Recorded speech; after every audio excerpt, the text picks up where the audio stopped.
My son-in-law thought the key to my safe was the shortcut to his fortune.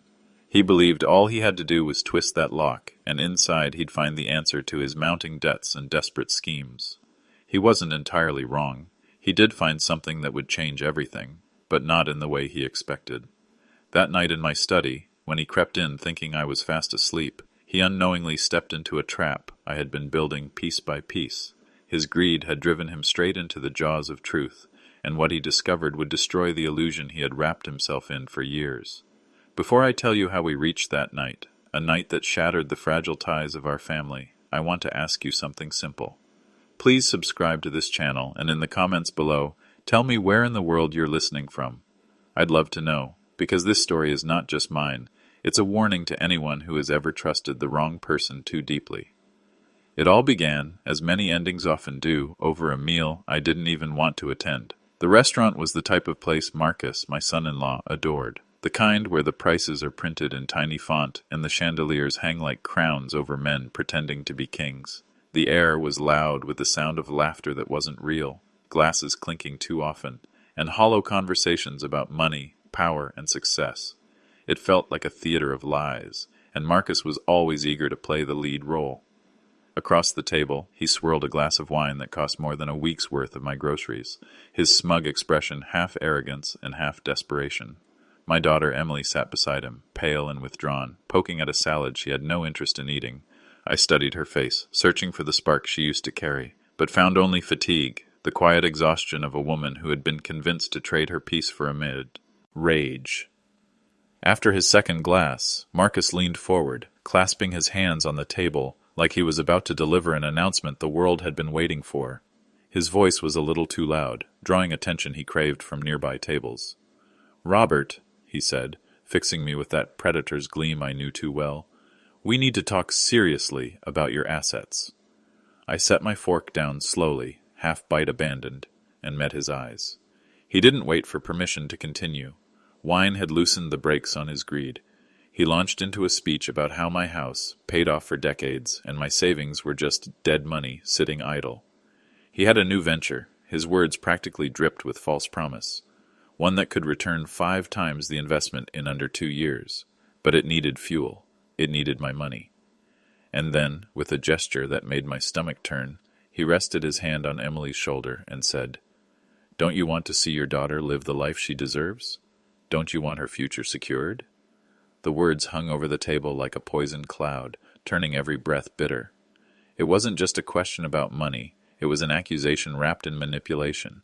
If I refused, I was selfish. If I resisted, I was holding my own daughter back from happiness. Marcus had painted the scene so neatly that silence felt like guilt. I looked at Emily, pleading with her eyes to meet mine, to push back, to draw even the faintest line in the sand. But her gaze fell to her lap, her hands clenched so tightly around her napkin that her knuckles whitened. She said nothing, and that silence was louder than any word Marcus could have spoken. In that moment, the last thread of hope I'd been clutching snapped. She didn't see me as her father anymore, not the man who had carried her through scraped knees and heartbreaks. She saw me as a vault, a bank, nothing more. The clinking of glasses around us faded, and all I could hear was the invisible clock marking the death of the family I thought I had. Slowly, deliberately, I set down my fork and knife, pulled my wallet from my pocket, and placed $70 on the table, enough for my meal and a generous tip for the waiter who had to endure this charade. "I'm feeling a little tired," I said evenly, my voice betraying nothing of the storm raging inside. "You two enjoy the rest of your evening." And with that, I stood. My joints ached with the effort, but I forced my steps to remain steady, calm, measured. I left them there in their expensive, suffocating silence, Marcus with his smug grin, and Emily with her silence that cut deeper than any blade. The drive home was a blur of headlights and red stoplights that felt like tiny pauses in a long, unraveling life. At each stop, another memory surfaced. I remembered the $7,500 I had given Marcus 6 years earlier for a can't-miss startup idea. That money evaporated like dew in the sun. I remembered the $12,000 2 years after that, supposedly a short-term loan to rescue his failing marketing business from a temporary cash crunch. That loan was never mentioned again, But the memory that stung most was the one from a year ago, when I overheard Marcus pressuring Emily to cash in the savings bonds her mother had left her. "It's our money, Em," he whispered like a serpent in her ear. "It's for our future." Those bonds weren't his to touch. They were a gift from my late wife, carefully saved to give Emily a cushion of safety, and Marcus had convinced her to burn it on another illusion. As I pulled into the driveway that night, I realized this wasn't the first time he'd chipped away at the foundation of my family's security, but it was going to be the last. The house greeted me with silence, the kind that presses down on your chest until it feels hard to breathe. I didn't turn on the lights when I stepped inside. I didn't need to. I had lived here for more than 40 years, and every creak in the floorboards, every shadow on the wall, was as familiar to me as the lines on my own hands. I sank into my old armchair in the living room, the same chair where I had once cradled Emily as a baby, where I had read her bedtime stories while her mother smiled from across the room. Now the chair held only me, and the memories that came with it. For a long while, I let the grief wash over me. It was a heavy tide, pulling me under again and again. I grieved for the daughter I had lost, not to death, but to a man who saw her as a pawn in his endless schemes. I grieved for the silence she offered me at that restaurant, silence that spoke of loyalty bent in the wrong direction. And I grieved for myself, for all the years I had chosen peace over confrontation, enabling Marcus with my money and my silence, because I didn't want to see the cracks in the foundation of our family. The pain was sharp at first, hot and unrelenting, but as the hours ticked by, it cooled, it hardened. It shifted from a wound into something else entirely, something colder, sharper, and infinitely more dangerous. The fog of grief lifted, and in its place, a clarity I hadn't felt in years emerged. I wasn't just a sad old man sitting alone in a dark house. I was Robert Hale. For 3 decades, I had worked as a forensic accountant, dissecting companies line by line, peeling back their glossy facades to expose fraud buried deep in their books. I had uncovered lies hidden in balance sheets, traced money through labyrinths of shell corporations, and testified in courtrooms where men who thought themselves untouchable were finally brought down by the undeniable weight of numbers. I had retired 10 years earlier, but the skills hadn't disappeared. They had simply gone dormant, like a blade sheathed too long. That night, sitting in the silence of my home, I felt the blade stir. I felt its edge sharpen again. Marcus had given me the greatest reason of my life to use it. I looked toward the darkened hallway that led to my study. My old desk waited there, along with the computer I hadn't touched in months. Somewhere on that hard drive was a folder I hadn't opened since the day I walked away from my career, a folder filled with tools that could turn suspicion into proof, grief into action. I leaned forward in my chair, my hands gripping the worn wooden arms. Enough was enough. The war had begun, and Marcus didn't even know it yet. The study smelled faintly of old peat-satin, paper and wood polish when I stepped inside, a room frozen in time. I flicked on the desk lamp, its green shade casting a soft glow across the scattered papers and the dust that had settled on the keyboard. For years, this room had been little more than a storage space, but tonight it became something else. A war room. I powered on the desktop computer, its familiar whirring a comfort I hadn't realized I missed. The screen lit up slowly, as if reluctant to awaken, but eventually the password prompt appeared. My fingers moved with muscle memory, typing a combination I hadn't used in nearly a decade. The system unlocked, and there it was, a folder buried deep within the hard drive, concealed behind layers of encryption. The folder was simply labeled Ledger. Inside that folder was a collection of files I had once used to track corporate fraud, spreadsheets and templates that told the story of corruption in neat, orderly columns.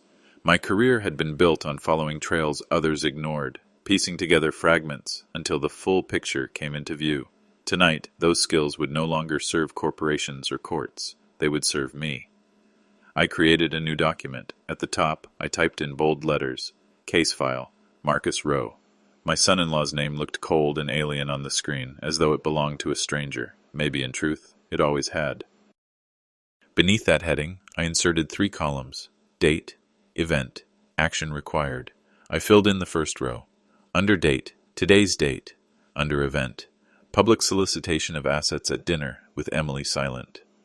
Under action required, initiate full financial and behavioral investigation. Objective, asset protection and risk mitigation. I sat back for a moment, staring at the words. They felt clinical, detached, but that was the point. If I let my emotions guide me, I would drown in anger and sorrow. But if I treated this like the cases I had handled before, I could win. This was no longer just a family problem. It was an investigation. Over the next hour, I began writing notes from memory. Every loan I had given Marcus, every suspicious purchase, every conversation overheard, each one logged neatly into the spreadsheet. As the list grew, so did the weight of his debts, not just financial, but moral. The picture of a predator began to emerge. When I finally closed the document and encrypted it again, I leaned back, exhausted but steady. I wasn't just a father anymore. I was an investigator, and Marcus Rowe had no idea that the first page of his downfall had already been written. The war had its first weapon, and it was forged in numbers. The following Sundays unfolded like theater performances staged in my own living room. Marcus and Emily arrived, punctual as ever, carrying the thin veneer of a happy marriage with them. They smiled, they laughed, they asked polite questions about my health. But with my eyes newly sharpened, I could see it for what it was, a performance, and I was the unwilling audience. I watched closely now, not as a father desperate to keep the peace, but as a man cataloging evidence. Marcus avoided my eyes more than usual, always shifting his attention quickly if he caught me staring. Emily's laughter was brittle, cracking at the edges. It didn't reach her eye. Every small detail became another entry in the mental case file I carried with me. One Sunday afternoon, a glint of gold caught my attention. Marcus had slipped his sleeve just enough for me to see a heavy watch gleaming on his wrist. I recognized the brand instantly. It was one of those absurdly overpriced pieces that cost more than most people's cars. I raised an eyebrow, and he noticed. Quickly, he tugged his sleeve down with a casual smile. "Just a little something I treated myself to," he said, waving it off. "Business has been rough lately, but you have to celebrate the small wins." His words made bile rise in my throat. Only a few weeks earlier, he had practically accused me of hoarding wealth by keeping my money idle. He had painted himself as desperate, on the brink of a breakthrough that needed capital. Now here he was, flashing jewelry that no struggling man could afford. I nodded slowly, feigning indifference, but in my mind, I logged it as Exhibit B. Later that same day, while I sat in the living room with a book propped on my lap, Marcus excused himself to the backyard to take a call. I shifted in my chair until I could see him through the kitchen window. His voice, muffled but sharp, cut through the quiet. "Just give me another extension," he hissed into the phone. "The payment's coming, I promise. It's just a slight delay." He paused, glancing nervously around before lowering his voice even further. "Don't call this number again. Don't call the house." When he hung up, he stood still for several seconds, running a hand through his carefully styled hair. His shoulders slumped under a weight he tried so hard to hide. Then, just as quickly, he straightened, pasted on his charming mask, and walked back inside. "Ready to go, Em?" he asked cheerfully, as though the conversation had never happened. But I had heard enough. The cracks in Marcus's facade weren't cracks anymore. They were canyons, deep and damning, and I intended to map every single one. The next morning, my neighbor came by, as she often did, carrying 2 mugs of coffee and her no-nonsense attitude. Claire Donovan had been a paralegal for 30 years before retiring, and she had the kind of sharp mind that never really retired at all. We sat on my porch, the late spring air warm, watching the quiet street stretch before us. For years, these mornings had been about small talk and companionship, but that day, I found myself speaking more honestly than I had in a long time. I told her about the dinner, about Marcus's public pressure, about the watch gleaming on his wrist, and the phone call I'd overheard in my backyard. Claire didn't interrupt. She sipped her coffee slowly, her eyes fixed on the street as if she were waiting for the right moment to deliver a verdict. When I finished, she placed her mug down on the railing.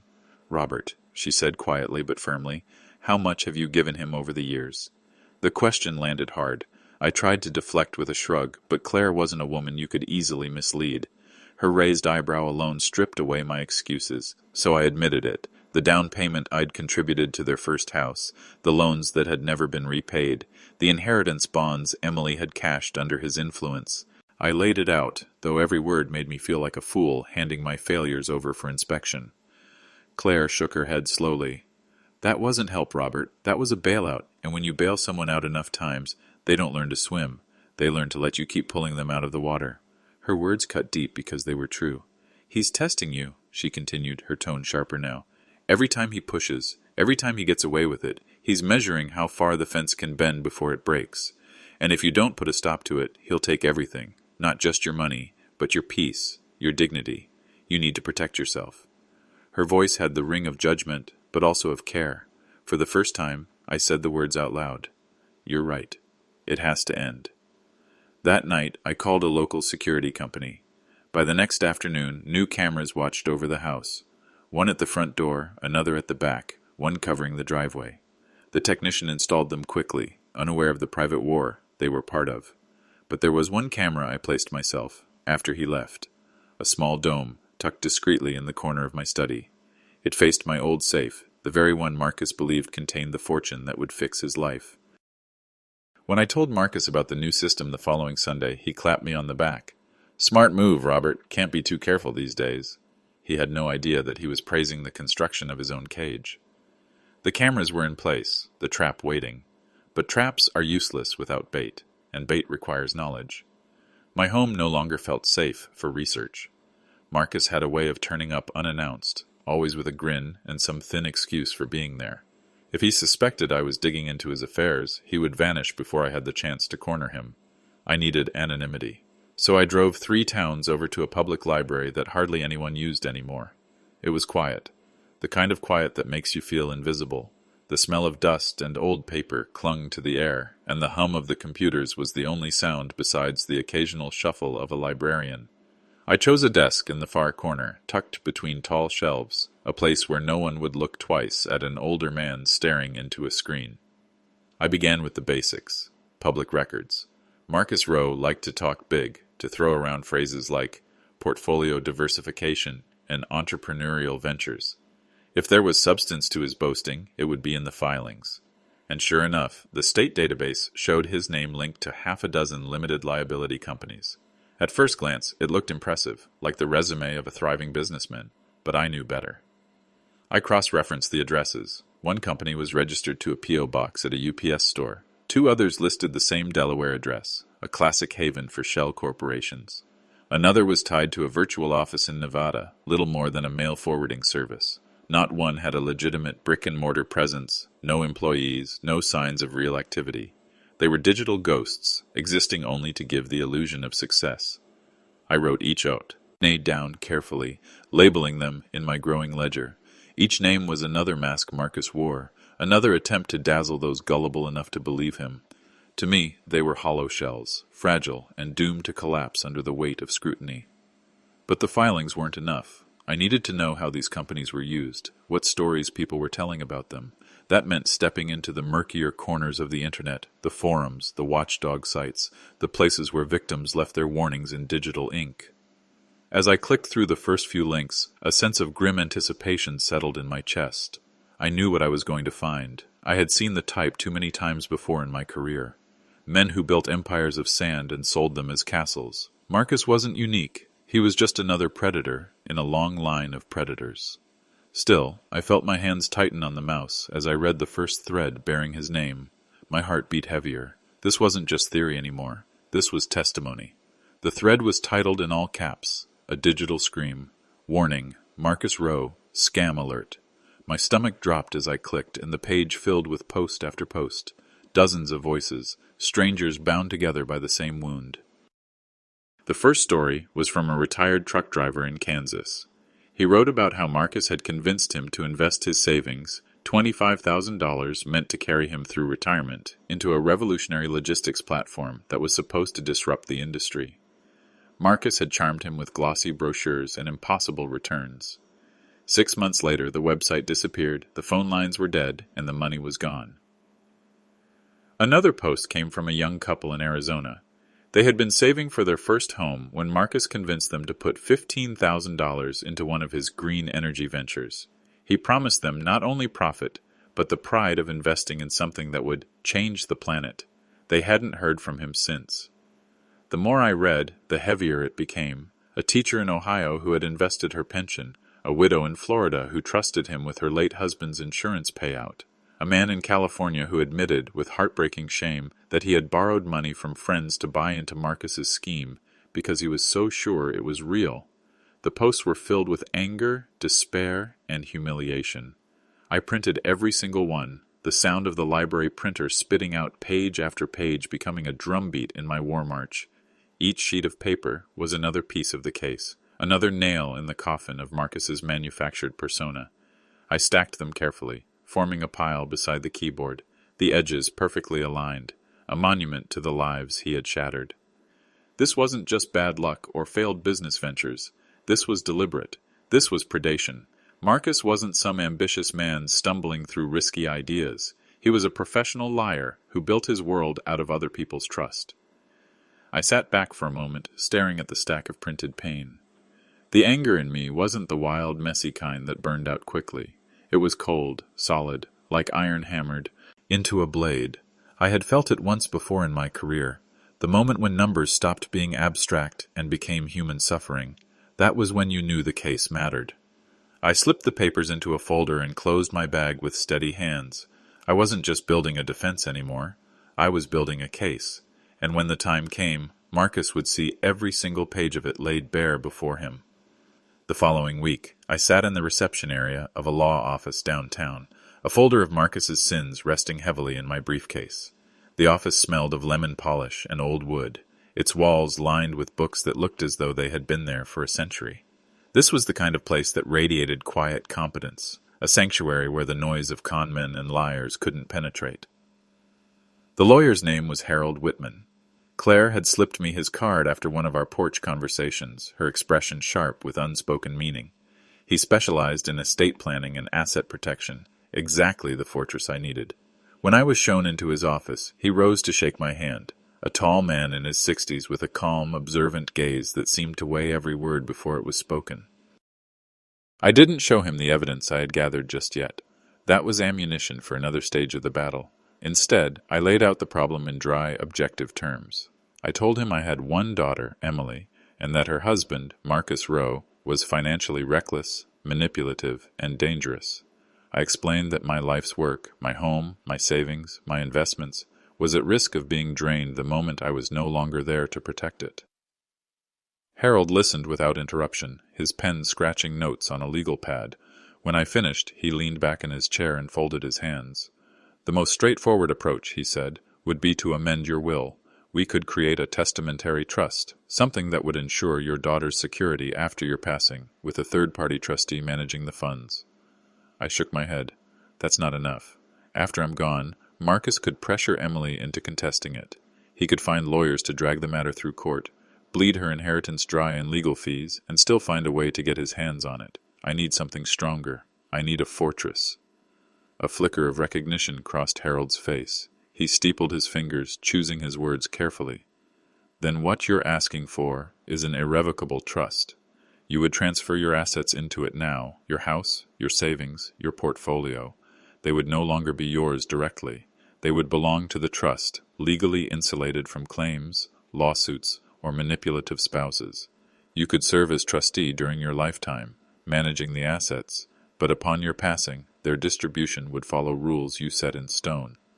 It was exactly what I wanted, my fortress, my lifeboat. "There will be one beneficiary," I said firmly, "my daughter, Emily, but she will only receive her full inheritance if she is no longer married to Marcus Rowe, not a cent sooner." For the first time in our conversation, Harold looked up sharply, studying me. His gaze was professional, but edged with curiosity. He knew this was more than finance. This was personal. Harold's pen paused above the page. "That is a very specific and restrictive condition, Mr. Hale. A court might see it as punitive." His voice was steady, but there was something beneath it, something that suggested even he understood the weight of what I was asking. "Are you certain this is how you want it written?" I leaned back in the leather chair, exhaling slowly. My eyes traced the shelves of legal books around us, but what I really saw was my wife, Anna, sitting on our porch years ago. I could almost hear her voice again, soft but unyielding, as she warned me about Marcus the first time Emily brought him home. "There's a hunger in that young man's eyes," she whispered to me that night, jasmine blooming in the air. And it's not for our daughter, it's for what she can give him. I had laughed it off then, calling it a mother's overprotectiveness. I had seen a confident, ambitious young man. She had seen a predator.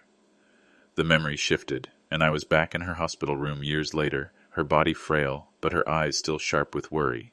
She had taken my hand in hers, her voice trembling but resolute. "Protect her, Robert. When I'm gone, you have to see clearly, for both of us. Promise me you'll protect her from him." I had promised, and then for nearly a decade I had failed. I had chosen silence over conflict. I had handed Marcus money rather than confront him, all because I didn't want to shatter the fragile illusion of family harmony. Every dollar I gave him, every time I looked away, was a betrayal of the promise I had made to Anna. Now, sitting in that office, I felt the weight of her eyes on me. I could almost hear her voice urging me forward. I looked Harold squarely in the face. "I'm certain," I said. "This isn't punishment. It's protection. It's a lifeboat. She can stay on his sinking ship if she chooses, but the lifeboat will always be there waiting."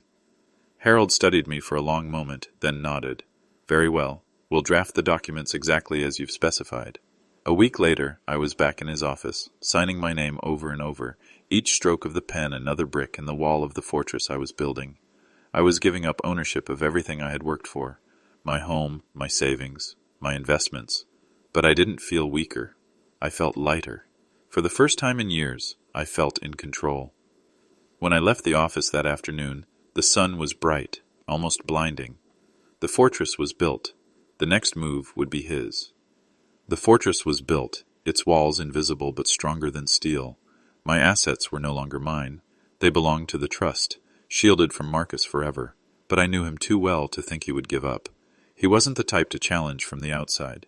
He would try to slip in through the shadows, a thief in the night, clawing for what he believed was his by right. I needed something more than a fortress. I needed a weapon, and weapons are forged from proof. There was one loose thread I hadn't been able to pull on my own. In one of the forums, buried deep in a post from a furious investor, I had seen mention of a sudden injection of cash into one of F. Marcus's shell companies during the pandemic. The timing had been suspicious, right in the middle of nationwide shutdowns when businesses everywhere were gasping for air, but the details were thin. I couldn't untangle it alone. That was when I thought of Daniel Price. Years ago, I had mentored him during his first shaky steps at the firm, teaching him how to follow a paper trail the old-fashioned way, with patience and precision. He had taught me something in return, that in the modern world, every paper trail had a digital ghost. Daniel was no longer the nervous junior analyst I remembered. He was now a top-tier cybersecurity specialist, and he owed me a favor. I called him on a secure line. "Daniel," I said, skipping the pleasantries, "I need you to look into something, off the books, personal." There was a pause, then a low chuckle. "For you? Always. What's the target?" I gave him the name of Marcus's company, Row Dynamics LLC, and the approximate date of the transaction. "I have a bad feeling," I admitted. "See what you can dig up. Nothing illegal. Just follow the public footprints." "Got it," he said. "Give me a day or two." But he didn't need 2 days. He called me back in 6 hours, and his voice had lost its usual lightness. "Robert," he said grimly, "are you sitting down?" "Yes." "It wasn't an investment. It was a loan, a Paycheck Protection Program loan, $200,000. The air left my lungs. I gripped the phone tighter. He claimed Row Dynamics had 20 employees and a payroll of nearly $80,000 a month. But I checked the tax filings. You were right. No payroll, no employees, not a single record. The loan was forgiven too. He claimed he used it to protect jobs that never existed, which means he pocketed it. I closed my eyes. That's fraud, federal fraud.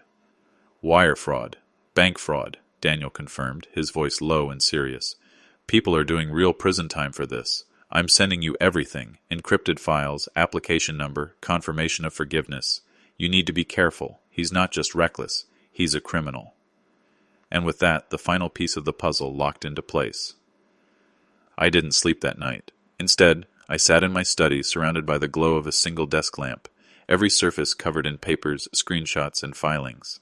I worked with a focus I hadn't felt in years, the kind of clarity that used to come to me in the final stages of a case when the pieces began locking into place.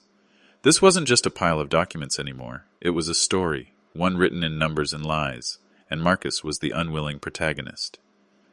I started with Daniel's encrypted file. I printed the fraudulent loan application, the confirmation of forgiveness, and the tax records showing 0 employees. Each sheet was a hammer blow. Then I stacked the forum posts, the desperate words of retirees, widows, couples, all of them tricked by Marcus's schemes. I added the corporate registrations for his shell companies, the ones tied to P.O. boxes and mail drops, the fake facades of his empire. But I didn't stop there. I built charts, timelines, and summaries. I laid out the flow of money, the sudden appearance of assets like the watch on his wrist, the debts he tried to hide. I wanted the file to speak for itself, undeniable and complete, a mirror showing him exactly what he was. 3 hours later, I slid the final page into a heavy-duty binder. Nearly 200 sheets in total, each one a nail in the coffin of Marcus's pretenses. On the spine, I pressed a white label and wrote in block letters with a permanent marker, Case File, Marcus Rowe, Potential Federal Wire and Bank Fraud. I placed the binder on my desk and just stared at it for a long while. It looked ordinary, plain plastic, nothing flashy, but I knew what it held. It was no longer just evidence. It was a loaded weapon, one I could wield at the time of my choosing. But the time for choosing was over. It was time to bait the trap. I knelt by the old steel safe in the corner of the study, the one Marcus believed contained the treasure that would save him. I opened it, its hinges groaning from years of disuse. The inside was nearly empty now, just a few old deeds and Anna's jewelry box, which I carefully removed and placed aside. The space yawned hollow and cold. Then, with deliberate care, I placed the binder squarely in the center. It looked small in that cavernous steel belly, but I knew its weight. It was the heaviest thing I had ever put in there. I closed the door, spun the dial, and listened as the locking bolt slid home with a solid final click. The safe no longer held my fortune. It held the truth, and the truth was bait.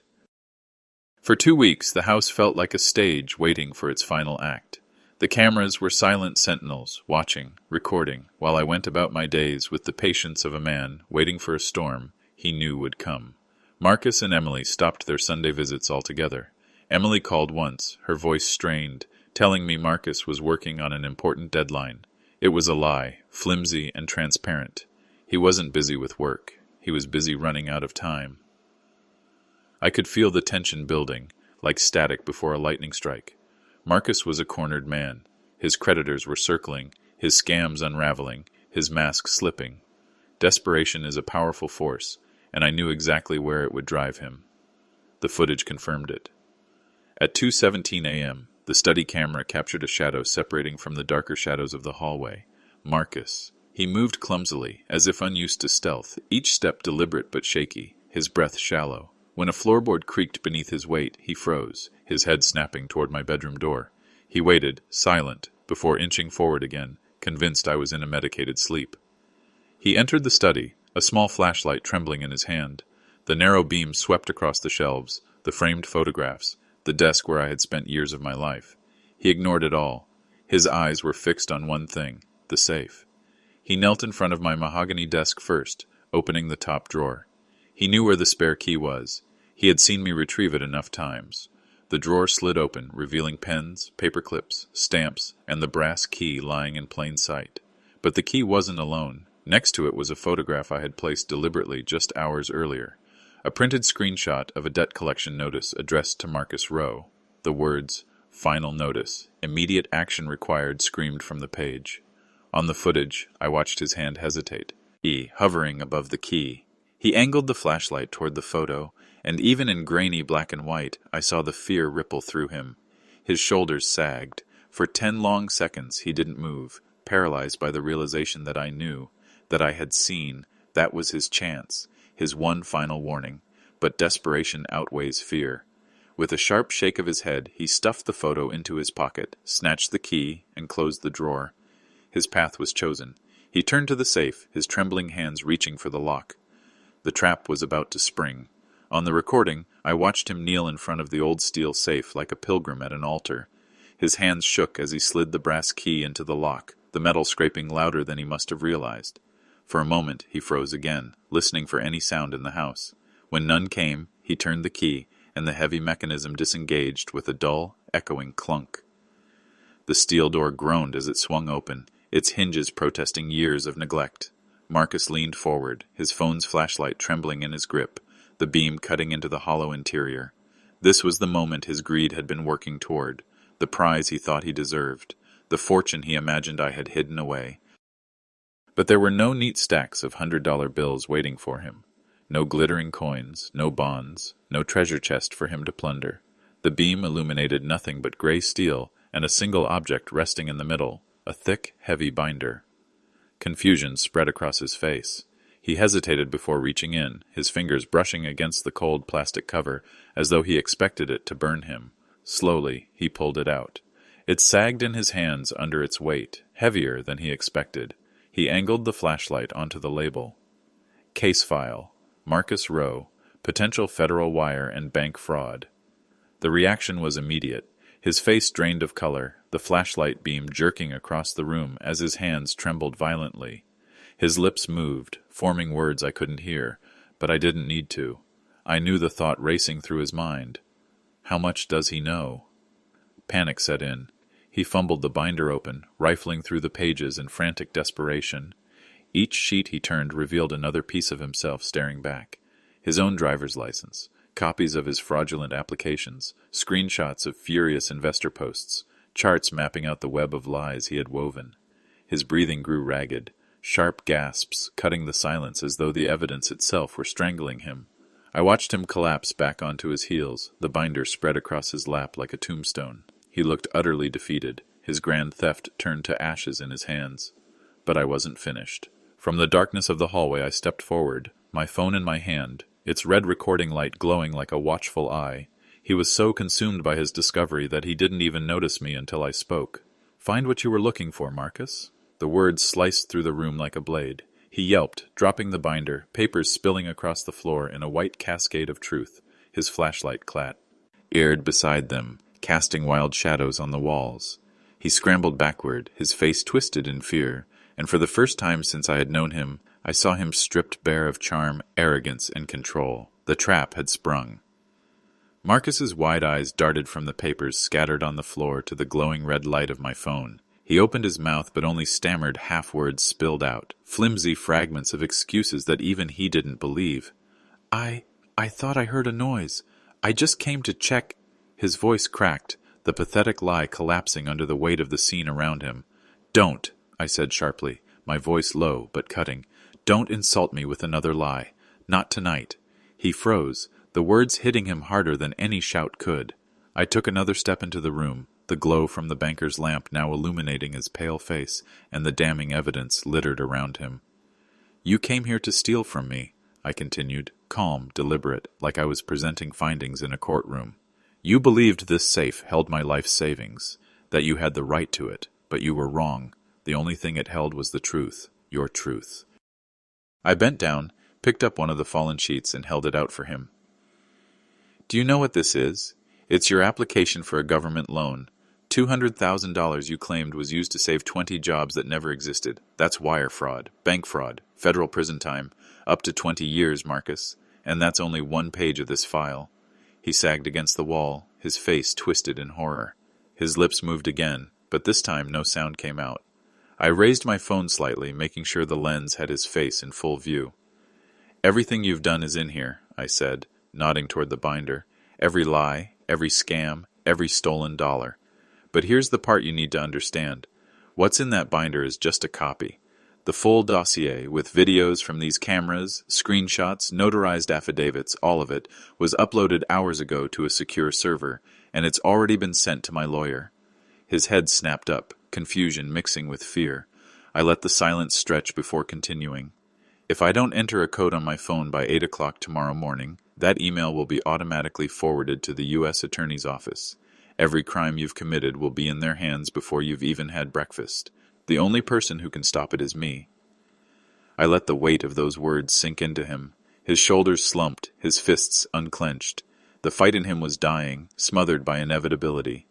For the first time, Marcus realized there was no way out, not through charm, not through threats, not through lies. He was checkmated. For a long moment, the only sound in the study was Marcus's ragged breathing, sharp and uneven, like a man drowning in shallow water. I could see it in his eyes, the wild flailing of a predator whose teeth had been pulled, the terror of someone stripped of every trick he'd relied on. But behind that fear, another emotion was beginning to surface. Rage, the raw, animal anger of a cornered man. His shoulders tensed, his hands balled into fists, and he crouched slightly, ready to spring. "You old fool," he spat, his voice low and guttural. "You think you've won? You think you can ruin me?" He took a step toward me, his body trembling with fury. I didn't move. I didn't flinch. I simply held his gaze and spoke in the same calm, deliberate tone I had used in countless boardrooms and courtrooms. "Before you do something you'll regret even more than tonight, there's one more thing you should know." The certainty in my voice stalled him mid-step. He blinked, thrown off balance. I nodded toward the binder scattered across the floor. "That's the prop, Marcus. The real file. The digital dossier with every piece of evidence, this recording, and a sworn affidavit, is already secured. The email to my lawyer is timed. If anything happens to me, or if I fail to check in, it goes directly to the federal prosecutor's office. Do you understand?" His face crumpled, the rage drained out of him, replaced by despair so deep it seemed to hollow him from the inside. He realized that violence couldn't save him. Lies couldn't save him. Nothing could. He had no moves left. I lowered my phone slightly and let my voice soften. Just enough. "But we're not done, Marcus. There's someone else who deserves to see this." I swiped across my screen, the sound of ringing filling the tense silence of the study. Each tone felt like a hammer blow. Marcus shook his head frantically, his lips moving in a desperate whisper. "No, don't. Please, not her." But it was too late. On the third ring, Emily's sleepy face appeared on the screen. Her hair was tousled, her eyes heavy with confusion. "Dad?" she murmured, her voice thick with sleep. "What's going on? It's the middle of the night."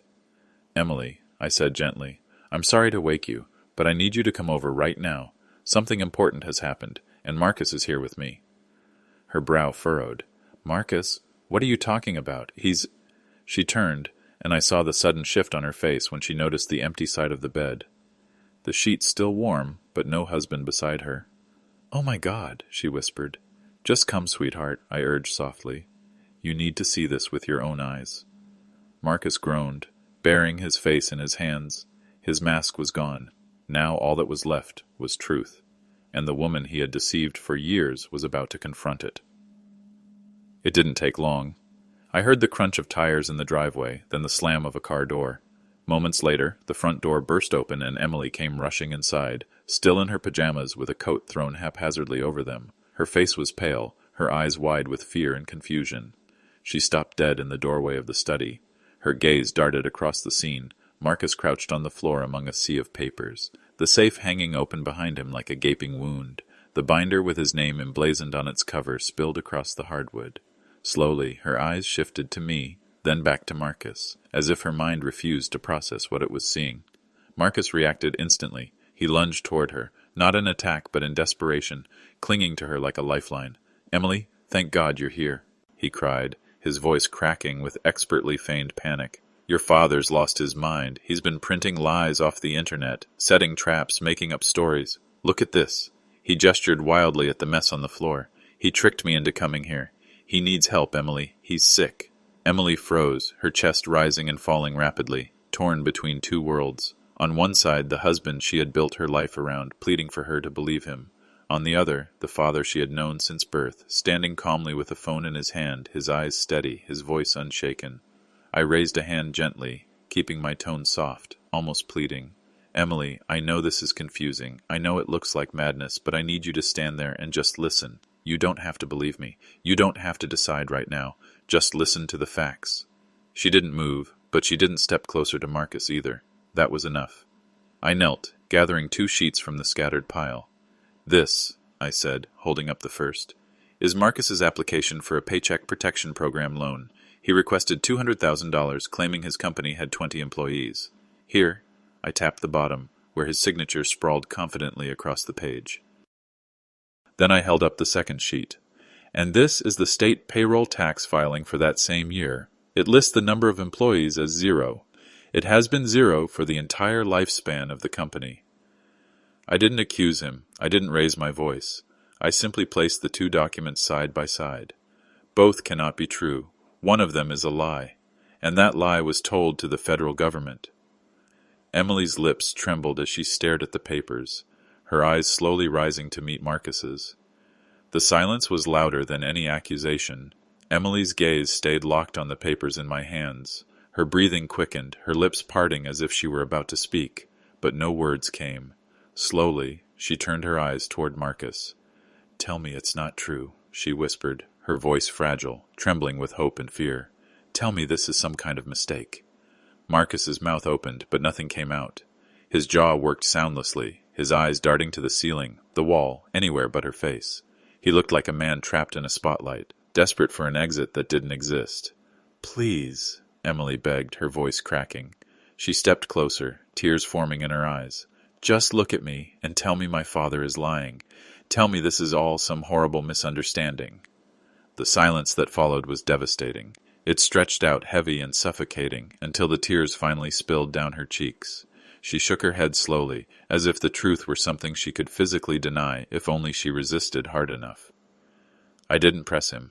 I didn't need to. His silence was louder than any confession. It screamed guilt. It screamed betrayal. And it shattered the last fragile bond between them. Emily's sobs filled the room, quiet at first, then louder, raw and broken.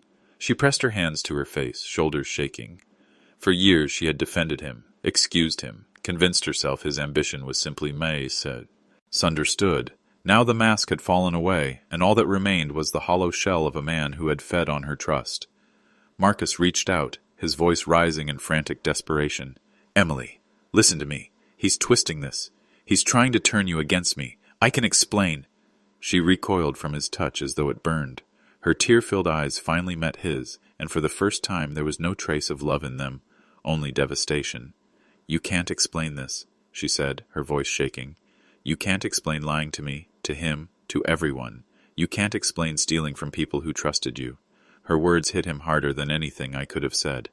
His face crumpled, his hands falling uselessly to his sides. He looked smaller suddenly, shrunken, like the air had been drained from him. I stepped forward, placing the documents gently on the coffee table.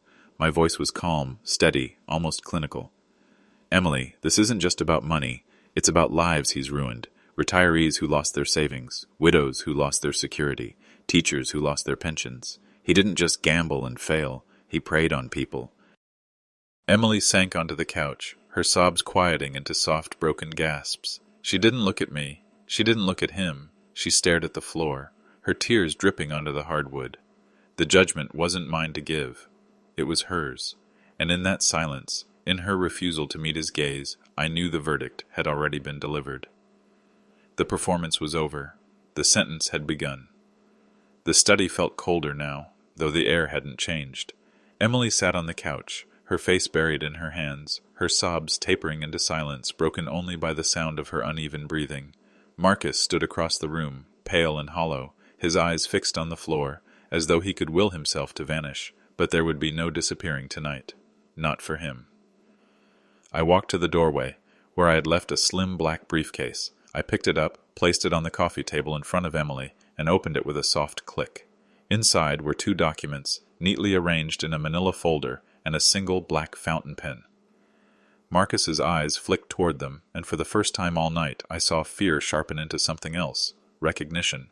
He knew what was coming. I spoke with quiet precision, each word deliberate. "The first document," I said, sliding it onto the polished wood, "is a petition for dissolution of marriage, divorce papers. They state that all marital assets will revert to their original owner. You will make no future claims on Emily's finances, inheritance, or property." His face twitched, but I continued, placing the second document beside the first. "The second is a written confession. It details your fraudulent loan application, your shell companies, your scams. It is concise, accurate, and legally binding." I set the fountain pen across both documents, its black body gleaming under the lamp. "You have 2 choices, Marcus," I said, my voice firm, unyielding. "Choice 1. You sign both documents tonight. You walk out of this house with nothing but the clothes on your back. You disappear from Emily's life forever. No calls, no texts, no contact. In exchange, I cancel the email scheduled for 8 a.m. tomorrow. Your crimes stay in this room." He swallowed hard, his throat bobbing as he stared at the papers like they were venomous snakes. Choice 2, I continued, leaning forward slightly. You refuse. You call my bluff. And at 8 a.m., the full dossier is sent to the U.S. Attorney's Office. You'll face trial, conviction, and prison. You'll lose Emily, you'll lose your freedom, and you'll lose what little remains of your dignity. I straightened, letting the silence weigh on him. This is the last decision you'll ever get to make in connection with this family. Choose wisely. The pen lay between us, sharp and small, but heavier than any weapon. The air was thick, electric, every second stretching like an eternity.